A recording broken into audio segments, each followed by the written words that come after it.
Hi there guys, got a video here today on the Theoben Rapid, and what I'm going to be doing in today's video is fully rebuilding the rifle. So in our previous video I took a functioning rifle and then broke that down into individual components. In this video I'm going to be putting the pieces back together and getting the rifle functioning once again. I have also rebuilt the MFR off camera, so we are going to be doing sort of a head-to-head competition between the new Rapid and the old one, and that's going to be done at the end of the video. With that said, let's start on the rebuild. With that said, we're going to be starting off with the mechanical side of the rifle, starting out with the pallet probe. To begin with, I'm just going to be adding a small amount of lithium grease to a few of the components. So we're just going to be adding a small amount to either end of this spring here, along with the outside of this piece here, so this larger diameter here. Just a real small amount will do us, we don't want tons on these components. What we can do then is lightly assemble the stack, putting the spring over the inner part of the probe, then stacking the outer part over the top. The next thing we can do is get those in the pellet probe housing, just like so. Then we can secure that in place using the small retaining clip. This is probably the trickiest part of the whole rebuild, so I'll do my best to get it on camera, but what we're going to be doing is pushing the outer probe into its housing, then inserting the clip. You can see the clip has two sides, one thin end and one flat end. The flat end is going to be hooked in first, then we're going to use a flat bladed screwdriver to push the other side into position.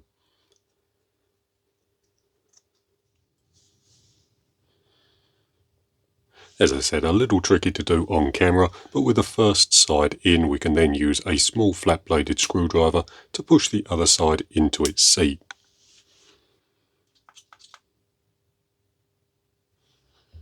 With the pellet probe assembly rebuilt, we can now get that installed into the rifle. The first thing we're going to be doing is taking a small amount of moly grease and just applying that to the outside of the pellet probe. Now, if you didn't have moly grease, you could also just use plain lithium grease. Just putting a small amount on, then wiping off the excess. The next thing we need to do is decide what side we want our cocking lever to be put on. So I'm going to be putting it on the right hand side. So I'm going to be aligning the slot in the pellet probe with the right hand side of the rifle. With that done, we can just slide the pellet probe in the back there, then coming in through the top of the block, watching for the hole in the pellet probe. So just there. Up next, we can insert our cover to the side that we're not going to be having the cocking arm on, then getting that secured in position using this small grub screw, tightening that up with a 1/8 Allen key. And then lastly, we can get the cocking arm installed. To start off with, I'm just going to be adding another small amount of moly grease to both of these joints here. Just a small amount will do us. We can wipe off the excess with our fingers. The next thing we're going to do is push this part in through the side of the block, lining up the hole with a hole in the pellet probe. With that in place, we can take this pin here, push that through the pellet probe, and then get that done up using a 3/32 Allen key. With that done, we can take our pivot pin, this pin here, add a small amount of moly grease to the outside diameter, then get that installed in the back.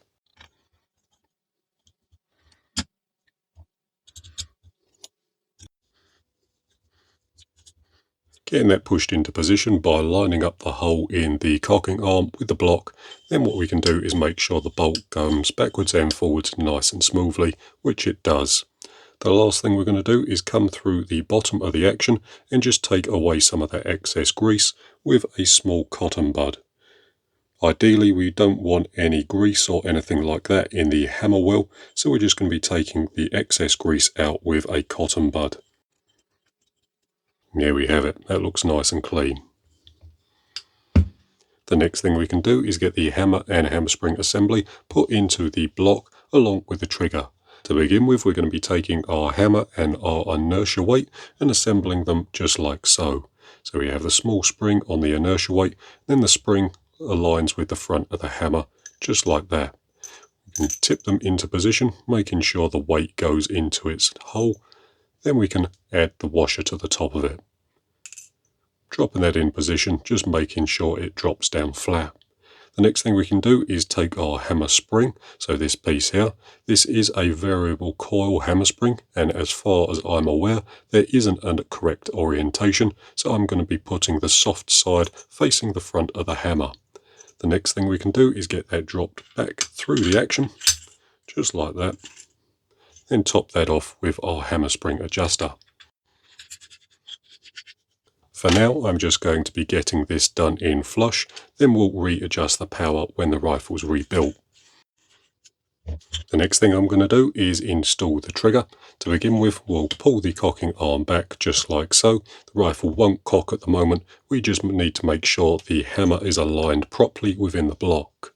The next thing we can do is take our trigger, slide that in position. We can then get the holes in the trigger cassette aligned with the holes in the block,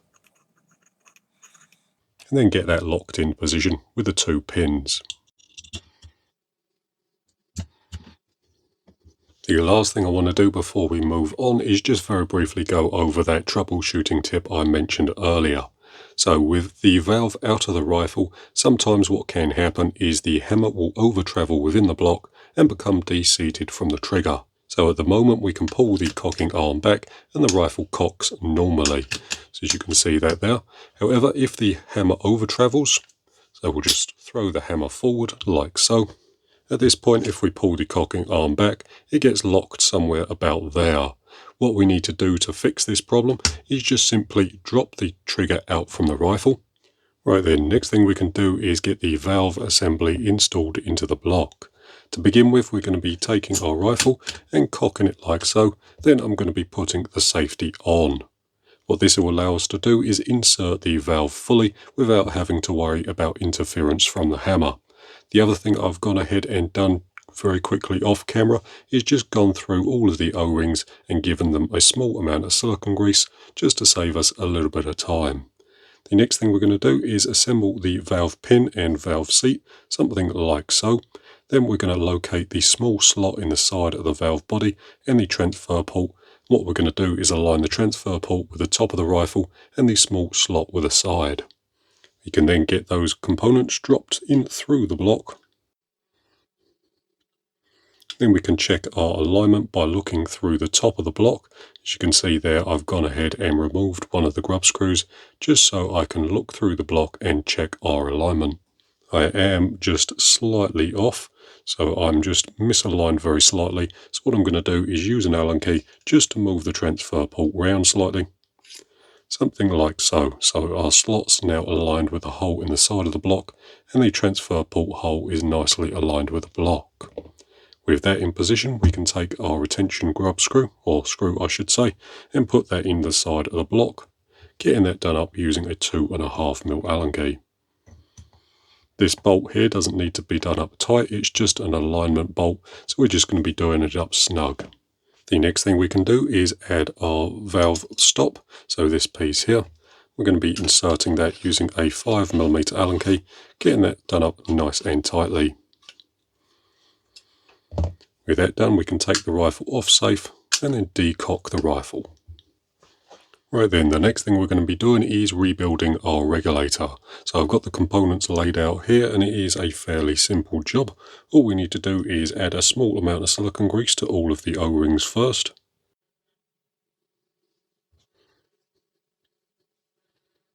And then we can get the components stacked. So the first thing I'm going to do is take our piston and add that to the main body. So this side with the threads in, the piece aligns something like this. Getting that pushed in nicely, pushing that all the way home. The next thing we can add is this small nut here, so we'll get that screwed on over the top. Getting that done up nice and tightly with an 11mm spanner. With that done, we can pull the piston all the way back. Then we can take our Belleville washers and stack them onto the piston, something like that. So again, the Belleville washers are cupped in pairs in alternating sets. We have 2 odd sets cupped towards the ends. So I'll get you a real close look at that. Then we can stack our spacer washer, this one here, along with the nylock nut. What we're going to be doing with this is setting the regulator to the measurement we took when we disassembled the rifle. So what I'm going to be doing is putting an 11mm spanner over the nut, just something like so, sticking an Allen key through the center, just in that hole there. Then what we can do is turn the screw anti-clockwise. This will wind the nut on, and then we can take our measurements. So in the disassembly video, this was set to 39.5mm, and at the moment we're currently set to 39.8. So what we need to do is wind the nut down slightly. Right then, and I think I've got my measurement, so I was aiming for 39.5, and that's pretty darn close. The next thing I'm going to do is add the other side to the regulator, starting off by just dropping our O-ring into the hole, making sure that gets seated nicely. Then I can come along with the capping piece, this piece here, and get that done into the body.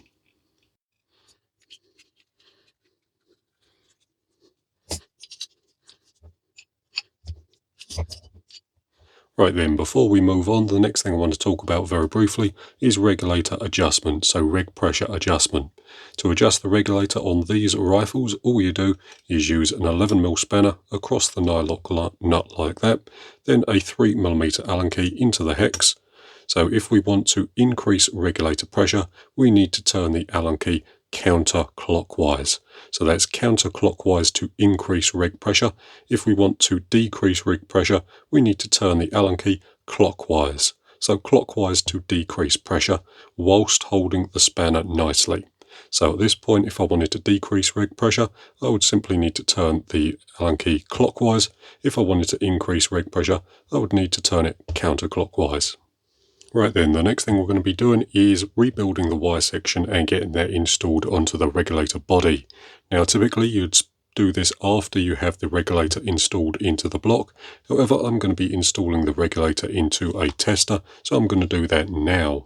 To start off with, I've gone through and put a little bit of silicone grease on all of the O-rings. The next thing we can do is just add the components. To start off with, we'll add the one-way valve to our Foster fitting, just like that. Then we can get the Foster fitting screwed into our Y piece. Now this can go around any way, so if you want the Foster fitting on the left hand side or the right hand side, you can do that freely. There is no orientation for this particular piece.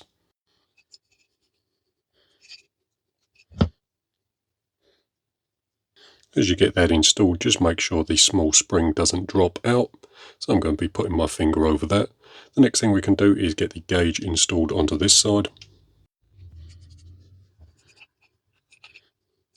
Then we can get the fitting installed onto the regulator body. As you do this, just keep the spring out of the way, so I'm going to push it in with my finger, slide the block over, and get everything nicely aligned, just like so. Right then, and here is the regulator all set up in the tester. So at this end I just have a blanking piece installed. This just makes it so I don't have to install and remove the bottle as I'm testing the regulator. On this end we have the reg pressure gauge, so as you can see there it's set about 101 bar, which is exactly where I wanted it to be. Then we're just using the Foster quick connecting to supply the unit with air. But there we have it. I'm happy at where the reg is set, so we can go ahead and remove it from the tester and install it onto the rifle. Right then, and there's just a quick look at the regulator tester setup. So this is just a unit I made myself. However, there are plenty of commercially available ones online. I think Best Fittings do a fairly cheap one.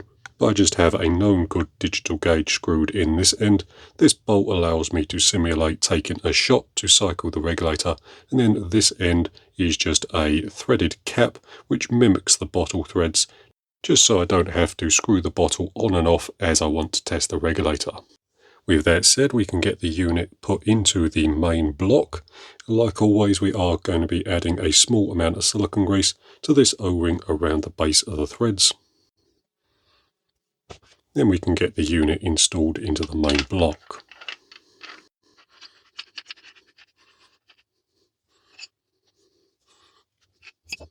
Right then, with that done, we're almost finished. The next thing we're going to be doing is installing the barrel.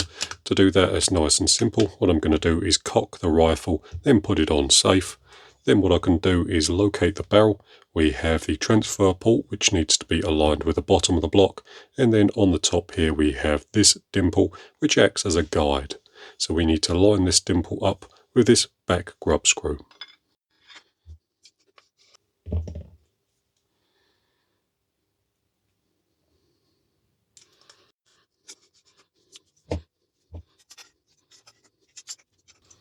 Once it's aligned, we can get all those grub screws done up nice and tightly with a 4mm Allen key.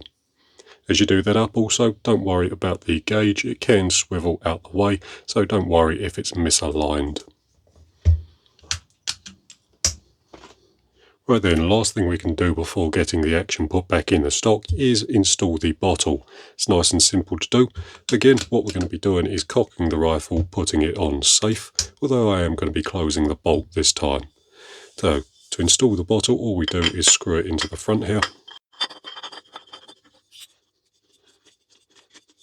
And there we have it. There's the rifle gassed back up again. What we can do now is mark the gauge and make sure that we have no leaks. Along with that, we're also going to be setting the power of the rifle. Now, this is a sub 12-pound rifle, so I need to stay under the 12-pound limit. So what I can do is adjust the power of the back of the rifle by using the hammer spring adjuster. So I'm going to set that off camera, and I'll bring you back when we put the action back in the stock.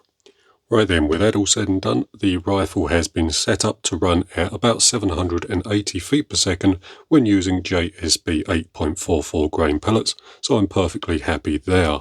The next thing we can do is get the action put back into the stock, and the only thing I'll mention when doing this is just make sure the pins that hold the trigger in are flush with the action. If they're proud, it can catch within the stock and make it difficult to install. The other thing I'll mention is that as you install the action, just slightly align the Y piece just to make sure it fits nicely within the cutouts of the stock.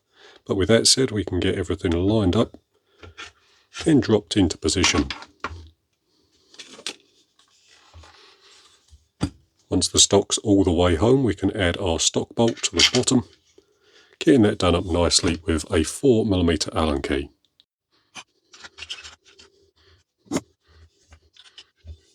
Right then, with that all said and done, that's the rebuild process fully complete. The next thing we'll do is take the rifle downrange and see how it competes with the older MFR. Right then, and here we are all set up in Pete's airgun farm. What I'm doing here is just shooting some 5-shot groups at 50 yards using both the brand new Theoben Rapid as well as the Theoben MFR. Both rifles have had a full service and a good barrel clean, so they should be fairly even in terms of performance. And to be quite honest with you, it was surprising how close the two rifles were. The Theoben MFR that I'm shooting is a known good rifle. It's performed very well over the past few years, and in its current configuration is a nice little rifle to shoot. I will admit I do prefer shooting the newer Theoben Rapid, as the side lever for me is just a nicer way to go, and with the slightly wider breech block it is a little easier to load the pellets directly into the barrel. However, with that said, it wasn't exactly hard on the MFR. Shooting the rifles back to back, the performance at 30 yards was pretty much identical, there was nothing really in it. However, when you went out to 40 and 50 yards, there was a very slight difference between the two rifles. But with that said, there's just a quick look at the shooting footage. We'll go back over to the bench and I'll show you the groups side by side. Right then, back over at the bench, and I'll just get you a real quick look at the groups side by side. So here are the two sets of groups we shot on camera. These ones at the top were done using the older MFR. These ones at the bottom were done using the newer Theoben Rapid. I did also try two different pellets through the two rifles as well. So here are the shorts and expresses, that's JSBs, and again shorts and expresses. The newer Theoben Rapid preferred the expresses over the shorts.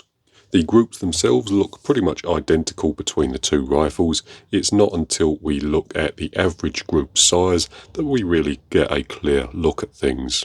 So the older MFR had an average edge-to-edge group measurement of around 14.1mm, whereas the newer Theoben Rapid had an average edge-to-edge group measurement of around 13.25mm. So really not that much difference between the two rifles. However, that isn't totally unexpected. The MFR that I was shooting is a known good rifle, and I knew the newer Rapid would have to shoot awful well in order to keep up with it. But there we have it. These sets of groups here were just done using some of my best pellets, so these were done using JSB shorts, although these ones are die 34. That may or may not mean anything to you. But with that all said, that's pretty much going to do it for this particular video. So, thank you very much for watching. I hope it's been interesting or useful, and I'll see you in the next one.